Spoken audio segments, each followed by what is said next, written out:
مرحبا بكم مع حكيمة بلاصيما. كيما راكم تشوفوا وجدنا لي فخيت.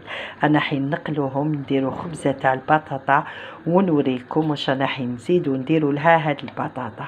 هنا راني درت البطاطا تاعي تستقلا والزيت يعني درنا شويه كميه كبيره، غمقنا هذيك البطاطا في الزيت، ما يلزمش يعني البطاطا تكون ناقصه شويه في الزيت. انا هنا مازلنا نكملوا في القليان تاع البطاطا. شوفوا البطاطا ما يلزمش نحمروها بزاف، يعني نعطوها هذا اللون. وانا هنا بسم الله كيما راكم تشوفوا راني مازلني نقلي في البطاطا. انا وجدت حبه بصل قطعتها كيما راكم تشوفوا، وراني رايحين نديروها فوق البطاطا.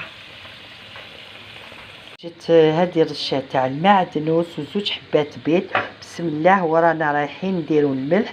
ونقول لكم الملح ما كتروش، يعني نديروا كميه غير صغيره على خاطر انا ما درتش في البطاطا كاع الملح. وجدت هاد لو فرomاج رابيناه، وراني نقول لكم النوعيه اللي مالفين تخدموا بها استعملوها. ونحركوا مليح، ندخلوا كاع هذاك الخليط هذاك البيض ونخبطوه مليح. البطاطا نحركو غير بشويه على هذاك البصل.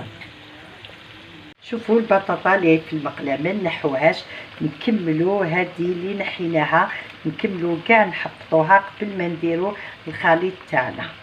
بسم الله ونبداو نحطوا كاع الخليط هذاك ونحركو مليح عليه، يعني ندخلوه كاع فوق البطاطا. هنا بهاد لافورشيت الكبيره راني نسكبو كاع الفرماج تاعنا.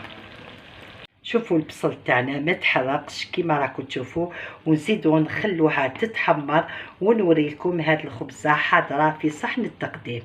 هاي الخبزه تاع البطاطا اللي حضرتها معكم، نقول لكم زدت لها القارص، ونقول لكم خاطر كاين ناس يحبوا بزاف يديروا القارص في الحاجه اللي مقليه. بسم الله وراني حنقسمها معكم، ونقول لكم هاد الخبزه تاع البطاطا بنينه بالبزاف، وعلى بالي العائله تاعكم يحبوا، خاصه الاطفال تاعنا يحبوا هاد الماكله الخفيفه.